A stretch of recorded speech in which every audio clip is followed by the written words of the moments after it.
Welcome to the Speckle Park podcast, where we look behind the scenes at the incredible breed designed to maximise profit, minimise inputs to build a high-performance commercial herd. This episode is sponsored by Speckle Park, bred for lasting performance. For first access to sale information, visit jadspecklepark.com.au and subscribe to become a Jad Insider. Hello and welcome to episode 5 of the Speckle Park podcast. Today we have Simon Eriksen, founder and managing director of Neat Meat in New Zealand. Welcome to the podcast, Simon. Amy, it's an honour to be part of your podcast series. Thank you. Can you introduce yourself as if someone else were introducing you? Yeah, that's a good one. I suppose I'm from a farming Gizzy. Grew up with my brothers who, after 3 generations of being in the farming family, decided to in Auckland, of all places. And so where we grew up in a awesome, very rural part of New Zealand, catching eels and horses, when the rest of New Zealand was living in the cities, we were having the best fun of our lives. We're very, I suppose, organic in our thinking and processes, and we like to think that we're quite entrepreneurial, or I'm quite entrepreneurial. And I suppose one of our great successes to date is the fact that we've got a family business with 3 brothers that are all been able to work together for a number of years, 20 years plus. That's excellent. Can you give that bit of a background about your childhood, where it is you guys grew up, your brothers and yourself? What is your favourite childhood memory? And did anything from your childhood inspire you to take the career path you chose?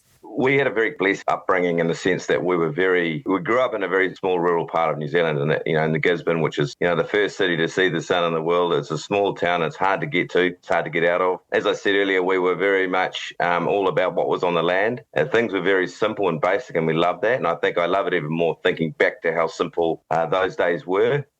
We had a very loving family upbringing. We were seldom wearing shoes, even at school. And so for us, that's all we knew, the rural life. At the age of 15, I think it was the first time we went to Auckland. And it was pretty scary. I'd never heard of it really before. And then next minute we're ushered up there, and we've gone from a small school of 31 kids all up, 2 teachers and two rooms really, to going to a boarding school where it had 1,200 kids. And it was quite it was actually a massive shock, to be honest. I can't put my finger on any one single experience, but I mean, again, every day was kind of the same but different. And that's just the beauty about growing up in rural New Zealand. So post boarding school, what does your career look like?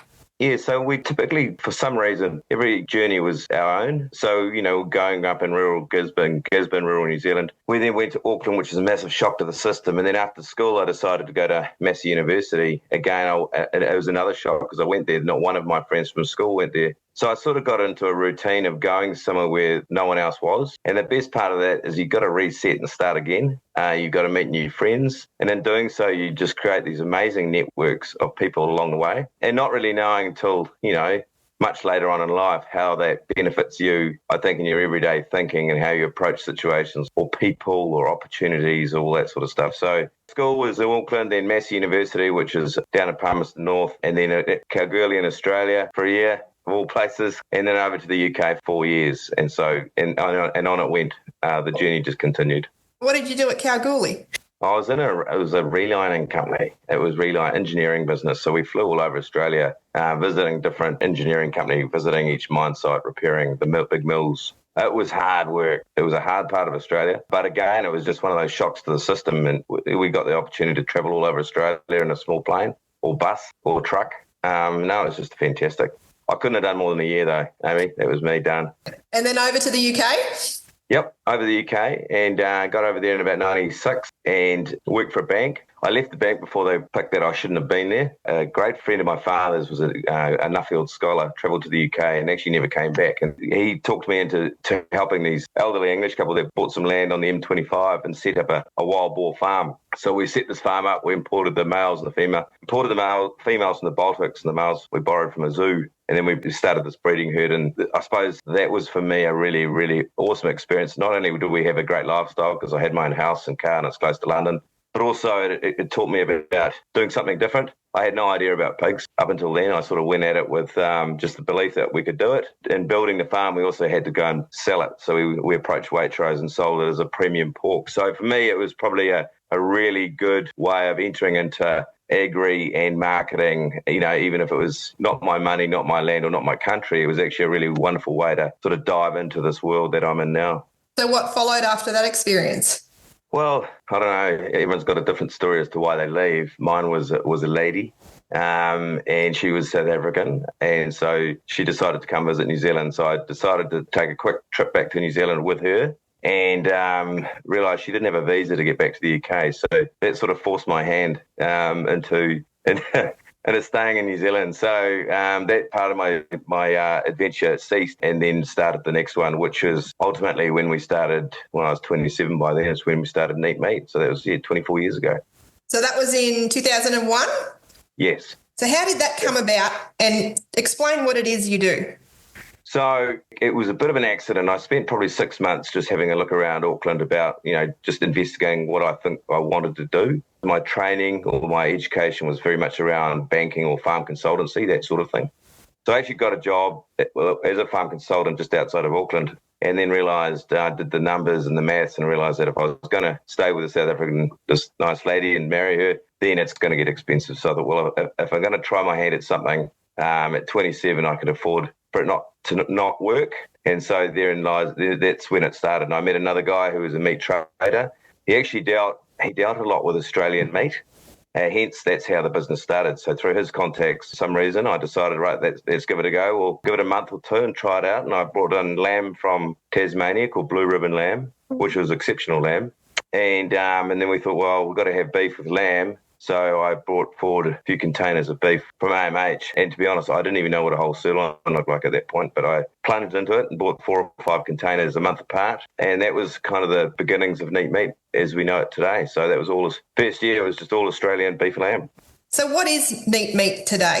What does it look like? Probably, what are we, 24 years, for good 20 years. We still are in a way quite organic in our thinking. Quite open-minded. Neat Meat back then was a very simple business. Not many people doing it. The restaurant game was it was early days. It was reasonably immature in some ways. So was retail. There wasn't a lot of branding anywhere. So, back then we were just selling, sirloins like everyone else, prime steer at the same sort of price, 10 cents more or 10 cents less than the competition. Today, it's quite a different business. There's a lot more people in it, obviously. We have a factory in Auckland, Christchurch and Queenstown. As a business, we will always believe that our IP or our skill set is largely back with restaurants and chefs and butchers, and that's where we probably our craft. But over the last decade or so, 15 years, we've transformed the business a bit into getting into more with retail. So a third of our business is dealing with the supermarkets and the independent butchers. With restaurants remains a very important part of our business, which is also about a third. We deal with a company called My Food Bag, which is like HelloFresh, so home delivery meal kits. We supply a lot of manufacturing, like baby food manufacturers with organic meat and that sort of thing. A bit of online, and then also a little bit of export. So the business has got different channels, if you like. You mentioned the inclusion of family members in the business now. How's that come about? By force? So, no. Well, my middle brother, as we all sort of rolled back in from our OEs, Willie, my middle brother, he got back probably only about a year or so after I started, and he was looking for work. So, he was in the van or the car doing deliveries, and then he sort of got a sales job. He was in sales. He's quite a good talker. And then Tim, the youngest brother, got back probably about 10 years after, and he come back from the bank. So he had a different skill set. So I don't know. I think it's like any business with family. You ask, if we can join your brother and you give it a crack, and if it doesn't work, then I suppose you sort it out. But we're probably as I say, it's probably one of our most fortunate things, really, that we've got a family business that brothers can work together. But there's not just us three. There's 2 more ins in the business over the last sort of decade or so as well. So Andy and Mark. So the business has now got 5 shareholders, and we've all got different skill sets. We all work well together. Fantastic. What role did beef origin and then beef breeds and associated brands play in the growth and development of Neat Meat? Oh, they were massive. And we didn't really know. We had no idea about branding, to be honest, or marketing. We like I said earlier, we were really playing in the market around price. There were no brands in New Zealand. The first one that really stood out was a brand called Angus Pure, which I suppose is a cousin to CAAB and CAB and Aberdeen Angus and all that around the world. And we got talking with the guy that started it and said, well, this is 2002, I think it was. Do you want to have a crack at doing this? And it just so happened that by now we'd diversified. So it wasn't just Australian beef. We were doing beef out of land meat in Wanganui. And that area of New Zealand is a very strong, rich Angus country. So by default, we were actually bringing in, majority of what we were getting out of there was Angus anyway. So when we did a further analysis on it, we realised that, a massive portion of what we're doing was Angus. So we were able to actually go look at our beef, tweak a few of the specifications, get a pretty lid and bags, and away went to Angus Pure. So it was quite a natural thing. But I just remember how the market took it. It was overnight. It was unbelievable. I've never seen anything like it, and I won't probably see anything like it again. It's just there wasn't a brand in New Zealand in the meat game. And so away we went. We obviously got into restaurants, and then we learned very quickly that restaurants were very good at telling stories around brand, and we became better at telling that story to the chefs in the front of house and the waiters and so forth. And then it catapulted into retail. So then, consumers going to restaurants could then see it into the supermarkets. And all of a sudden we had a brand that could reach consumers' homes as well as just the restaurant themselves. So, I'll give you an example. I think sirloins were like $12 a kilo or something at the time. And we went to market with $15 a kilo and couldn't keep up. And there wasn't really a rhyme or reason for it. It was just it's like people wanted it. And look, it was good beef. It always was good beef. It just needed a name. So I think the recognition or the opportunity that having a branded beef program gave us was phenomenal. What we did then realise, though, is that like with anything that's successful, there'll be others that try to copy it or be part of that, which is fair enough. And so set the direction for us around continually improving. There's a phrase I've heard at a couple of conferences here that breeds are easy to brand. Is it the breed or is it the story? Is it the environmental piece? What do you think it has been for you? Breeds are very easy to brand. Someone had already done the hard work before we got it. I mean, globally, Angus was already a very successful and well-known brand in its own right. And that was even made more obvious when McDonald's approached us and said we wanted to do an Angus Pure burger, which we actually stopped because I just said, look, once we call it Angus Pure burger, then the restaurants are not going to want to be part of this and so forth. But they forged in anyway to the Angus burger, and look, that's just the way it goes. I think that the risk around breed branding is that everyone else can copy it. I also think it's a very hard thing to police. I think they call it blending. I think in the UK, something like for every Angus sirloin sold, there was supposed to be four more animals as part of that, right? So that there was a bit of a stretching going on. But there's also how much Angus has to be Angus to be Angus. And again, it's that sort of what supports and credentialises the brand and so forth. So I think there's a bit of a trap. We can talk about it, but I mean, as we've gone on to other brands of meat, we're quite careful to think through that, whether it's the right thing to do or not. Very good. That's a conversation we're having here at an industry level, is what percentage of Angus goes into Angus or any breed, truth be told, but to be on par with the 50% breed content ruling in the States. Well, traditionally we've been higher than that here in Australia, but it looks like that's all changing at the moment. Yeah, I mean, Angus Pure is actually a bit of a play, really, because it means Angus Pure New Zealand beef. So the definition of that was that it had to be 100% sire or dam. And I think that's largely how New Zealand's made different to maybe other countries, is that we do have a lot of crossbreeding in New Zealand for various different reasons. So I think it's really hard to try and hand on heart say that, everything's going to be 100% of something, because it's not. To answer your earlier question, when we've tried to go with environment only and not being pushy about the breed, we find that a real struggle. Okay. Consumers will always say they support environment and they'll pay for it, but the reality is they won't pay much. If anything, I think it's a given now that farming in New Zealand and probably Australia, it has to have environmental stewardship attached to it regardless, and that comes at no cost to the consumer. I think the consumer is still paying for what they see with their eyes and what they know as a brand. So as we move on to Neat Meat and Speckle Park, one of the newer Neat Meat brands is Speckle Beef. How did this brand come about and what is its growth story?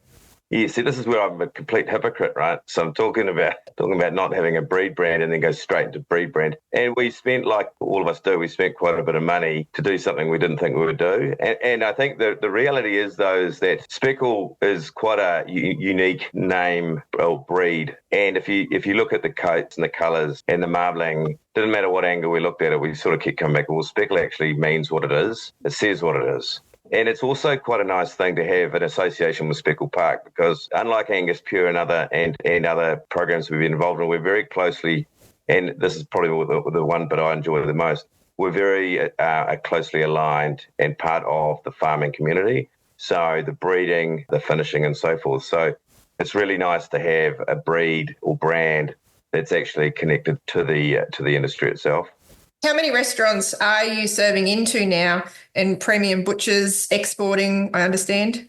Exporting's just kicking off now. To be honest, demand has been pretty strong in New Zealand for us with Speckle, and what we don't want to do is get ahead of ourselves and start shorting the market. So in all, we probably sell to just over 100 restaurants in New Zealand, which is not a big proportion of our restaurants, but as I say, you can get a bit carried away. And the other thing too is we've got to be mindful that we, unlike Aussie, we have obviously these seasonal fluctuations in supply. So we've got to manage our winter and our summer kill and what we have available. So outside of restaurants, yep, we're selling into, we have retail partnerships now. And again, I think the watch out there is that you don't put into retailers that the restaurants might not appreciate. But at the same time, probably unlike lamb, there are a lot of cuts on beef which do suit certain segments of the market. Restaurants really, outside of the loin cuts, they're going to struggle to use a big chunk of the carcass. So this is where we need to be smart around how we optimise the value of that carcass and ultimately the return to the farmer by having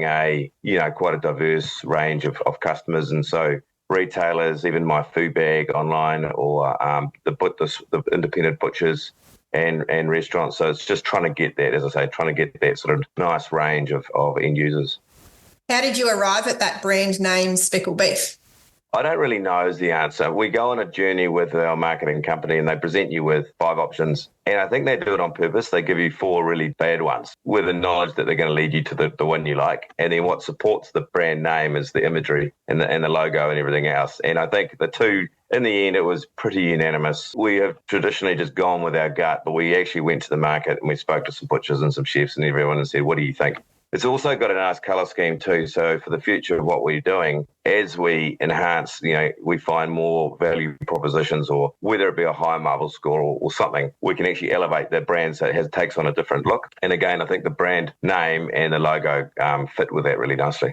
You have been quoted as saying that over the next 5 to 10 years, farmers need to look harder at changing beef breeds to move their cattle through quicker, and that they cannot afford to hold stock over 3 winters. Can you explain this comment? Yeah, and I've got to be a little bit careful because, obviously farmers are very passionate about what they do, and also farmers do things very deliberately, and whether it's because they've inherited a particular farming system or breed or whatever, or that land use is better suited for certain breeds or cattle class, whatever. Look, New Zealand grows really, really good grass. If nothing else, what it grows is amazing grass. And I think that there's no need, if we were talking about the ideal weight range, say carcass weight of 280 to 320 kilos, and we're talking about getting the quality bang on, and we're wanting to tick all the environmental sustainable boxes, then there's no, and if you don't need to go 3 winters, then don't, because that's just putting on a whole lot more cost. Most farmers, or a lot of farmers in New Zealand, have to bring in feed through winter anyway. And one thing we don't want to do is check the animals. So we don't want it to get into any distress at any time, because ultimately that will have an impact on the quality of meat. So, I just think that, and I don't think I'm on my own. If anyone can finish their animals faster, then economically it stacks up. And I think in New Zealand, it's not a massive country. I think on the last stats, we're 34,000 hectares a year are disappearing into forests, and majority of it pine trees. And you don't get that back. Well, you certainly don't for a very long time. So we now are not only competing with, our biggest competition, funnily enough, seems to be trees, which is problematic. So right in front of us, I think the most important thing is working out what is it that we can farm that gets us to a finished weight as fast as we possibly can. And the early maturity pattern of Speckle Park is a natural fit for that. Absolutely. We're seeing these crazy results. You're killing, and they might be 15 months old and they're 230 kilos, which is pretty light, and it's full of marbling. And you think, well, how does that happen? So again, the theory being is that unlike normal is what we've always been growing up told, bone, then meat, then marbling. It seems to be that as long as the speckle's being finished, has good feed through its life, it's laying down marbling obviously at a very young age. So I think that in New Zealand, again, if you've got some seasonal stress, whether it be a dry summer or a cold winter, and you are feeding well, if you've got the animal in good condition, then arguably you can still kill the animal at a younger age, I think, than other breeds. What is that carcass weight range that you're aiming for? We've got to be a little bit mindful of the fact that the bulk of our speckle now is crossed F1 with a dairy herd. So some, especially with the heifers, historically you've seen the weight dip right down into the low 200s. And most meat processors in New Zealand will have a roll around in nothing lighter than sort of 230, 240, 250 kilos. Just gets inefficient. But the problem is, as a derivative of the dairy industry, you're going to end up with a lot of light animals. So we've worked around that. So because we sell into quite a wide-ranging market, we don't need to worry too much if the ribeye is a 3 or 4 or 5 kilo ribeye. We'll have a home for it. What we have found, though, Amy, is that in the last season, and maybe because it's been good, plenty of feed, on average, I think the heifer weights are sitting at around 280 kilos, and the steers are sitting around sort of that 300 kilo mark. So I think what's working for the farmers is they're actually seeing maybe there's a bit of a lift towards in the last few months where they're actually packing on a lot more weight. They're not going into overfat, and they're obviously getting the benefit of a bit more marbling as well. As you've mentioned, the New Zealand cattle supply chain is largely grass-fed, whereas almost half of Australia's total slaughter is grain-fed. Would you say your comments relating to speed to slaughter are just as relevant in Australia? I mean, Australia seem to be quite happy with older animals. And again, it'd be wrong of me to predict why that is. But certainly even, your Tasmanian beef, Cape Grims and so they're all bigger animals. They're a bit older. I do think that the cost of, land is much cheaper in Australia than it is New Zealand. So, maybe it's costing less to produce beef live weight than it is in New Zealand. I'd argue that's probably a thing. So it's very simple economics when you look at it like that. You've got to keep animals coming off the farm as quick as you possibly can. And also I think that having bought a lot from Australia, the composition of an Aussie animal is a bit different to New Zealand. Your carcass weights do seem to be bigger than New Zealand. And maybe, again, that's sort of connected to the markets that you're in. But, I mean, it's horses for courses. And I think given that New Zealand, I think it's less than 0.5% of grain-finished beef, it's kind of a different argument as well. The cost of animals on grain in New Zealand is almost prohibitive. Fair enough. For the signature question, how would you answer the question, why Speckle Park?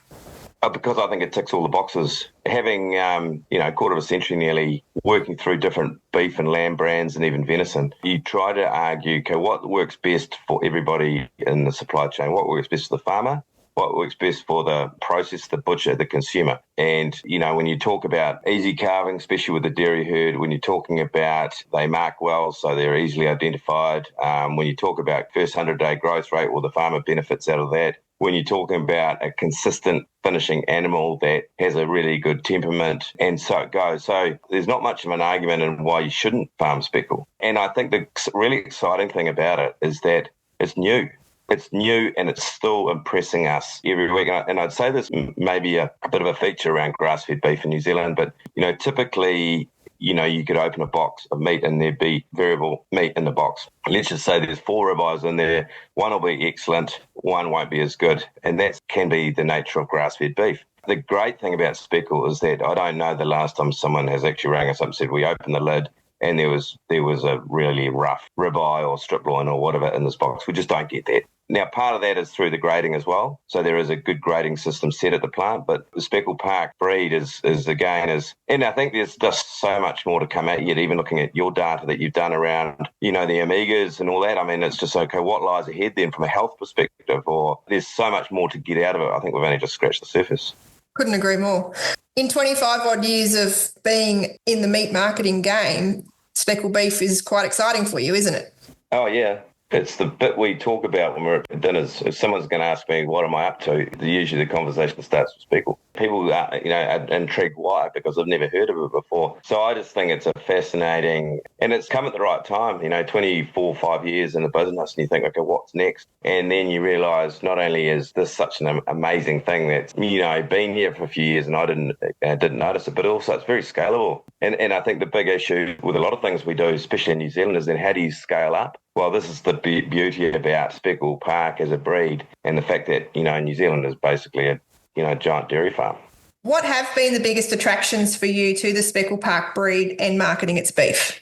Look, I think we probably latched on the back of, a bit of Wagyu storytelling in terms of the marbling. Consumers have been taught, in the last 15 or so years, I think, to buy with their eyes. The Japanese started it. The Chinese have really, they're big on it as well. And then, of course, the Americans are. But it's all come about really from a feedlot program. For us, I think the best thing about this breed in New Zealand is that it naturally marbles on grass. And so from the experience, and we've been selling Wagyu for a long time now, the great thing about selling a meat product or brand of Wagyu, it's such a high price. You've got the ability to bring in something under that but still get a better premium than you can anything else. So, yeah, I think the story around marbling and the juiciness and all the qualities that marbling gives us, I think that we've got to be quite clear and simple to consumers these days, because decision making has happened so fast. It's a lovely colour, good marbling, and I think it just sells itself.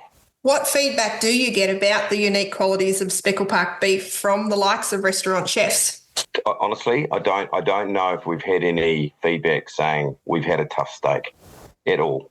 We sometimes get a chef saying the marbling wasn't as high on this one. Is there a problem? But the reality is we sell it as a marble score 2+, and that's it. But in there, you're going to get a 5 or 6 or even occasionally a 7. But you got to be a bit careful is that you raise people's expectations beyond what they probably should, and then they get something that's less and think, hang on, what's going on here? So, and again, that's attributed to the grass-fed and the genetics of that particular speckle. I think, as I say, consumers haven't given us. We had an instance the other day where one of the big supermarket chains bought beef online from us, quite a big amount. And they rang up the following week just to tell us what they'd done. And they were obviously doing a bit of their market research, and they bought some Wagyu beef and said, just want to let you know the Wagyu that we bought was outstanding. We said, oh, well, that's good. I mean, it should be.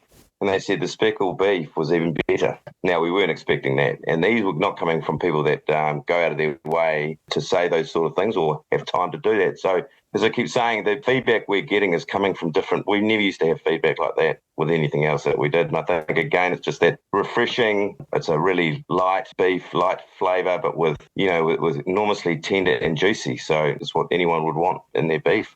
So in that restaurant chef feedback, what is, to summarise that positive feedback, what are they saying? How do they describe this article?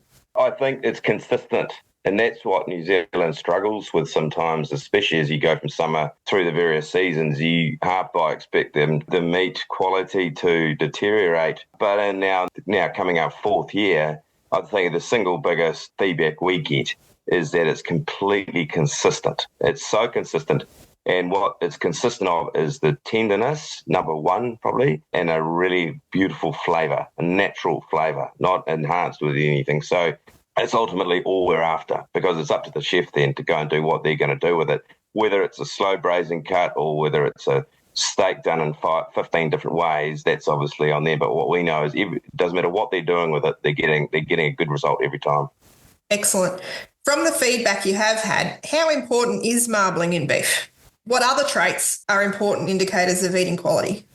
Well, I mean, that's probably something we're trying to work out now. We've probably let the marbling do the talking for now, but in reality, when we've taken beef out for ourselves, and we do a lot of tastings at work, testing whether it be sausages or just to keep checking on things. What's really interesting is at times we're taking out beef with really light marbling. It's been just as good. And so then you start thinking, well, what is the marbling doing? And so I do think there's, you've got the myostatin gene, so you've got a bigger animal who's producing more meat, less marbling, and then vice versa. So we've got to be a bit careful we're not drinking the marbling Kool-Aid too much, because in reality, if it's not needed, and marbling may be historically a product of the feed, i.e. the carbohydrate or the grain, if it's not needed in the meat, then okay, how do we reposition this? And do we start now focusing in a part of the market where, because there is a chunk of the market that are actually after lean meat. The problem you get historically with lean meat is you get a drier finish or a different eating experience that's below what we would like them to have. So this is probably the next phase for us, is trying to understand it. And through our grading, we to go into Speckle Beef, we only take the 2+ marble score. Well, now we're investigating, actually, are we leaving out a big chunk of, a lot of animals that we actually need to actually take through the journey as well? And how do we position that in the customer's eyes without sort of confusing them over, okay, what is our messaging? How do we want to do this? There's some interesting research ahead there. Yeah, there is. To summarise, what qualities do beef consumers most seek in a beef eating experience, do you think? I often think that people just want to eat their meat through a straw. They don't want to use their teeth.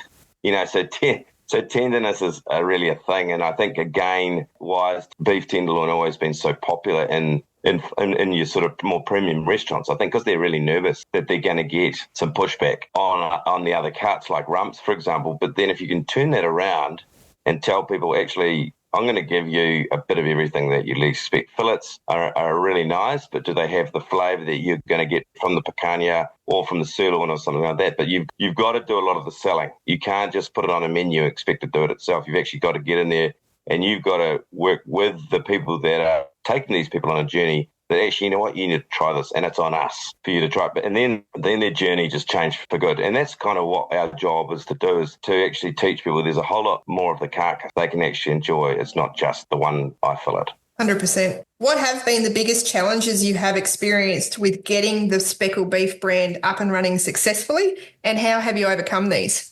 Our biggest challenge in New Zealand will always be seasonal supply. New Zealanders, unlike Australia, you've got, beef basically coming out, 150,000 animals coming out a week all year long, whereas New Zealand does suffer the sort of quieter winters, and then you'll get drought areas, so everyone wants to push their beef out at the same time. So I think there's a few things in that. One is having consistent supply throughout the year, and part of that is recognising that it costs more to finish in winter than summer, so there has to be a pricing. You have to price your meat accordingly, the animals accordingly. I think, at the end of the day, we don't own an abattoir, so we have to have partnerships is key. So we need to make sure that we're doing right by the abattoir, the processor, and same with us, and same with the farmer. So there's the communication is critical to doing that. We can't have effectively one of us not doing well, otherwise it falls over. And I think that has been a part of the industry, where at times the processors make money, the farmer's not, and then the farmer is, the processor isn't. So you just got to try and make sure that everyone's comfortable with the journey as we go on, because,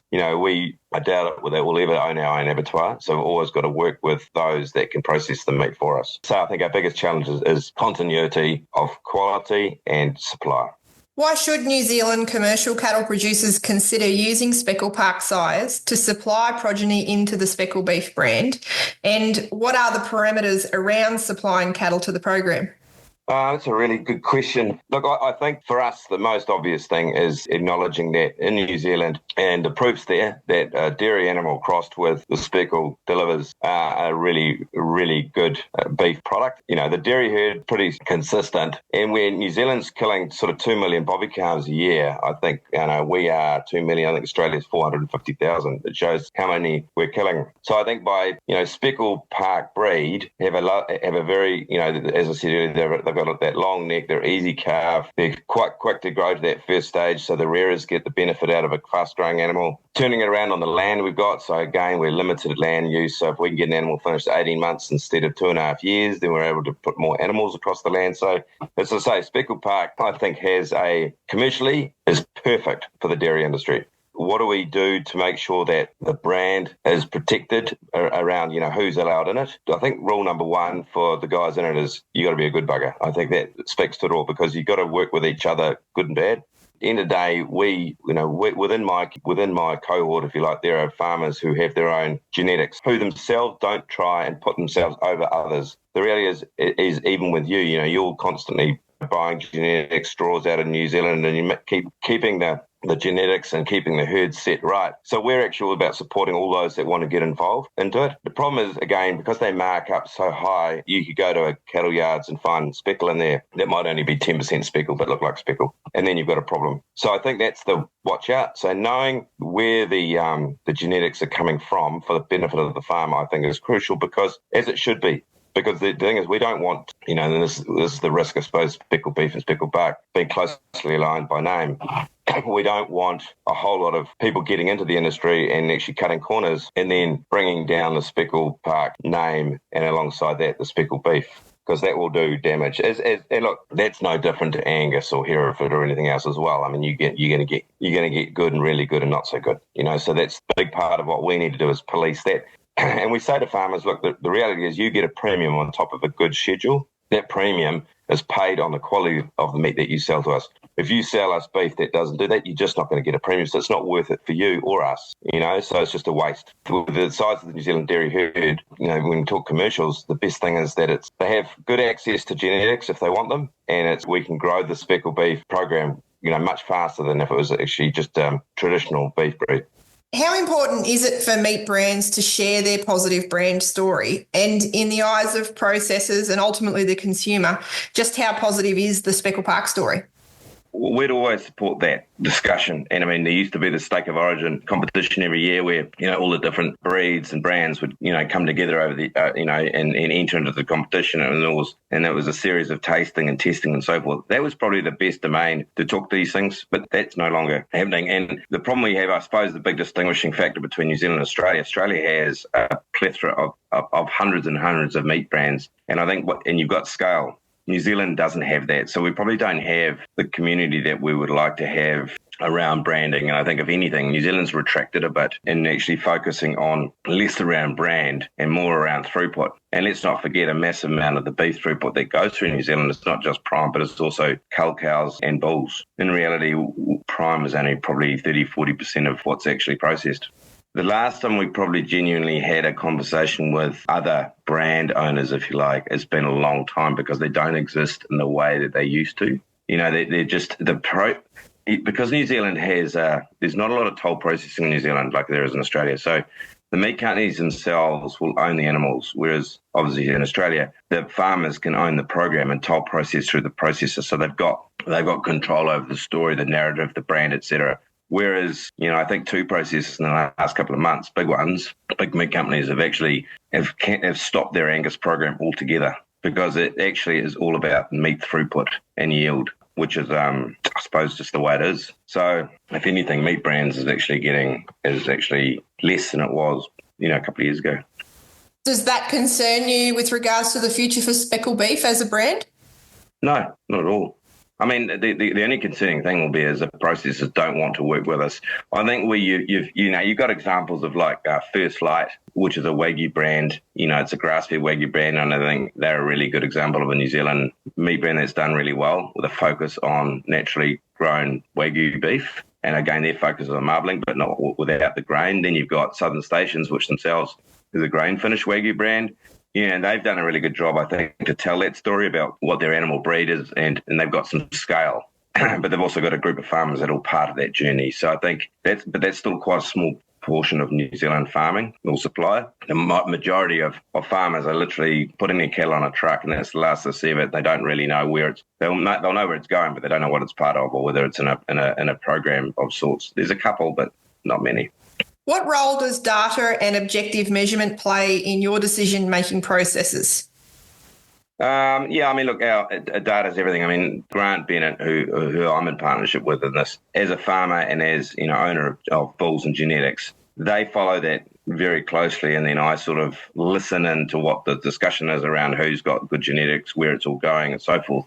From the moment that it leaves the farm and goes to the processor, then I start to take a much more interest in the animal in terms of its marbling, its fat colour, its meat colour. You see trends around some farmers that, got some farmers that when they started were getting around 30% strike rate and the plus twos, and now they're at 90%. So when you start dialing in on that, and they're using the same genetics or the same, and so you think, okay, what are you doing differently that's actually getting there? What can we take from your learnings, from what you're doing, and give it to, if it's applied to the others? Is it the way that, was the cow in utero, was she on good feed? Have you changed the genetics at all? Have you changed the feed when they're in calf? So right the way through the journey, has anything changed that you've done that's actually, or are you just holding on to a little bit longer, changing the feed at the end there? What is it that you're doing that we can share with others? Because when it goes through the plant, then I get all the data. As soon as it goes through the plant, then I get all the data around each animal and what it is, and then we match that data up against previous skills. We then start to see a bit of a a roadmap on those farmers that are probably not going to achieve, whether it's their land or the type of country that they're on or whatever, but not achieving the marbling that we'd like, then you have to sit down and say, right, is this going to be something that, you end up changing your farming process or changing the program that you're in, because there's no use continuing if you're not able to deliver on that for you or us. And then there's others where, you see a complete a trend line that just keeps going, and they're just delivering more and more, and they're getting the benefit of that too with the premiums. Has there been a trend in what those producers that have gone from 30 to 90% compliance, what they've done, or is it all manner of things? I think every one of them's probably got have done something a little bit differently. I think the biggest reasons for that is, one is they've just fully engaged with making sure they've got the right genetics to start with. And that's not that hard. In fact, it's really easy to do that. And the second thing is that they've just got the feed. They've got the feed right. And a lot of winter farms, they'll push the cattle out, so they're just holding their weight and they're not putting on weight. I think some of these guys have either brought a bit more feed on farm or just cut the numbers down just slightly, because you'll get the benefit of the growth. You might have less animals on, but you're going to get the better benefit of actually putting feed into them. You're actually going to see weight gain through winter. And that's what we need to see in order to get the quality of the meat of the animal right through the year, get that consistency. Excellent. And it's great to see that those producers that are verified as part of the Speckle Beef brand have really sharpened their own skills to do that better each year. That's right. Yeah, exactly. Where do you see the Speckle Beef brand in 5 years' time, and what are your goals and growth projections in this space? We want to go more global. I mean, that's the reality. We want to actually sharpen them on what New Zealand's really good at. I think there has to be this unity between dairy farming and beef finishing. I think at the moment they're two completely different farming systems. I think that succession farming is really a challenge for farmers in New Zealand. So how do they get the children into farming? And the dairy farmers, they got a good balance sheet. Could they buy a finishing unit so they can actually be in control of the animal right the way through and get the benefit of that value chain?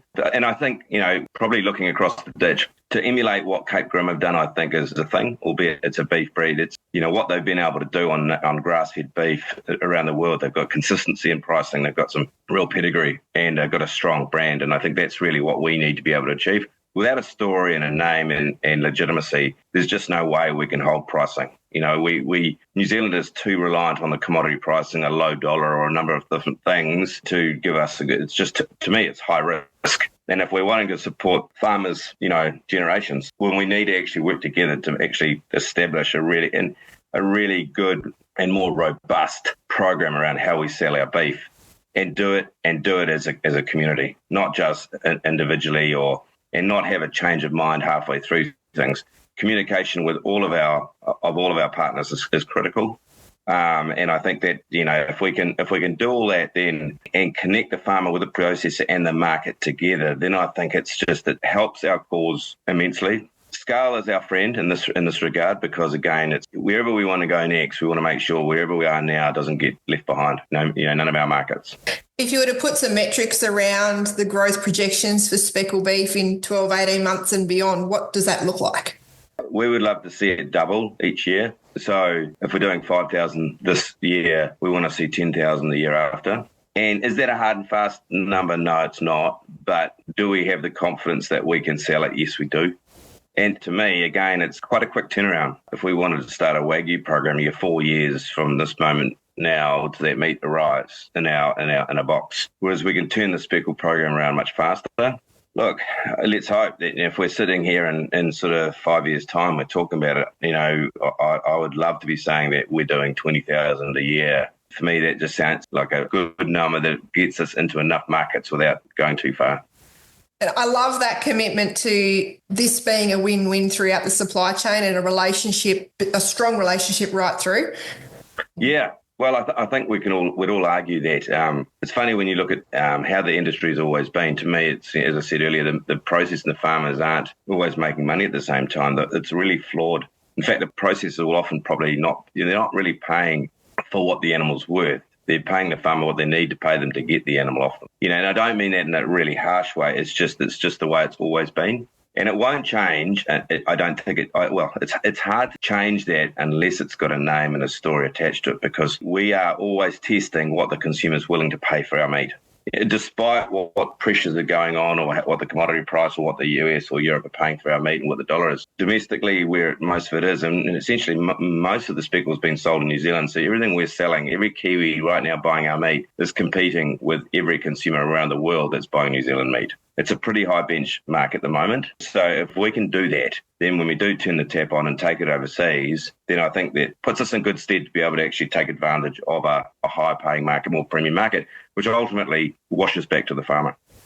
What will need to happen to allow, say, a projection of 20,000 head in 5 years' time? What needs to happen to allow that to come to fruition? We'll work that out, Amy. What we are engaging now is and working with dairy farmers or farmers as a whole is saying, right, we need to give them the proof points of what we're doing works. We need to give them, a big part of it is pricing. They need to see that, okay, what we pay is competitive. And it's not only that, it's consistent. I think we need to be, we need to resource up, no doubt. I mean, when you're starting a brand around the world, it doesn't matter where you go, it costs a lot of money.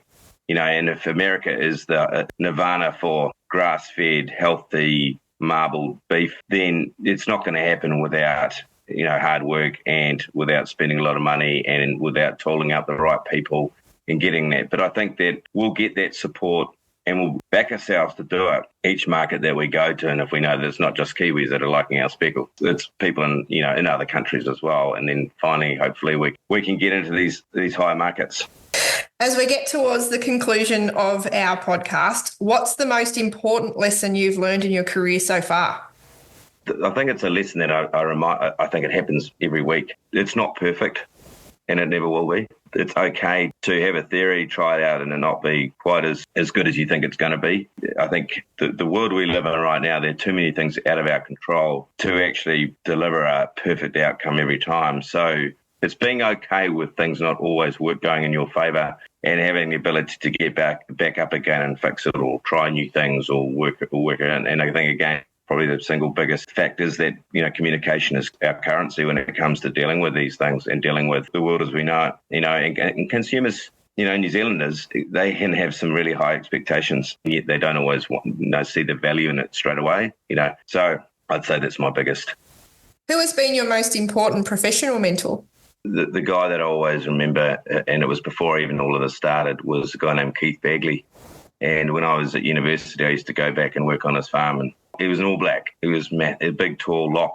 And he had a different lesson and a different story for me most days. And I think that even though in today's world we're pretty good at listening to people and asking for advice and everything, but sometimes I think the best advice was given to me a long time ago, before I even started this. So I'm gonna stick that. I think it's still Keith Bagley from the late 90s was my mentor. So what's one piece of advice you would give someone looking to start a Speckle Park beef brand here in Australia, for example? Well, I think partnerships is everything with this because we'll never own the whole supply chain. We're reverse engineering this whole thing in the sense that my business is the last mile. We've got the sales force. We've got the processing and we've got the customers. So we've worked backwards to find the farmers that want to partner up with us. And I think if you've got that supply chain and that willingness, and I think we're talking from the market. And I think historically in our industry, it's always been talked from the processor or the farmer. But you can talk like that until literally the cows come home. But unless you've actually got all those proof points and you've got those partnerships, if we want to start a brand like we have done with Speckle Beef, the first people we go to are the, 15 or 20 key chefs that we've got around New Zealand and say, we want to start a brand. Can you work with us on it?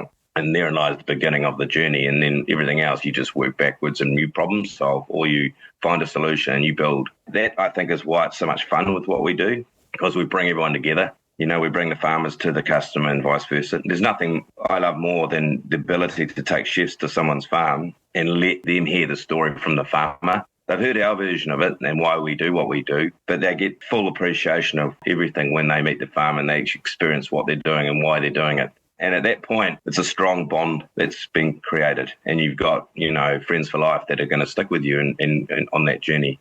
And from there, it's just, as I say, it's continually build on those partnerships and grow it, at whatever speed you can. So that's probably one thing I would say, in terms of how we've taken it to market and how I think that, that you guys obviously in Australia would do the same. What's one question that you wish I had asked and how would you have responded? One question I get asked a lot, and I can't answer, is would I ever sell my business, and if so, for how much? and it just seems to be the way that things are these days, is that you're building a business to sell. I think the bit we love is we have a lifestyle business, and if I didn't do what I did, I don't know what else I would do. So I'd say what gives me most pleasure in a business, and I think I'm very fortunate to have it, that I work in a business that I'm with family, that I every day I work with people I genuinely like, and I find that every day there are challenges, but really good challenges. So to answer the question you never asked me, it would take a lot for me to walk away from what we've got. I love the industry, I love what we do, and I love the fact that I can talk about where I grew up and how that sort of plays out in what we're doing today. How good's that? How good's that? Yeah. What is your favourite quote and why? I think the only thing we have to fear is fear itself. I think when we started, at some point, I'm thinking to myself, why are we doing this? Why are we putting so much pressure? But I think unless you've got that sick feeling in your tummy when you wake up in the morning, you're not driving yourself hard enough, And so I think there's this. I don't know if you feel the same. I mean, I think because we're kind of you're driving. It's like sometimes you're driving down a metal road and the lights go out. You think, geez, I hope there's not a corner coming up, but you make it work. So I think that's probably for me is what we live by. We just think, well, and there's no more better satisfaction than what I think is sometimes we're doing something for the first time. Yeah, I love that. Yes, I absolutely wake up with that same feeling and sometimes think, why do we do this to ourselves? But what else would we do? Yeah, that's right. Exactly. Well, thank you very much, Simon, for joining me here today on the podcast. That's been a fantastic chat we've had and I really appreciate it. No, I mean, thanks. Look, I really appreciate the call. Thanks for having me as well as the one of them, the token Kiwi. Yeah, the first Kiwi, the first of a few I've got on my list. So I'm looking forward to continuing the Trans-Tasman love there. But thank you very much. My absolute pleasure. Thanks, Amy.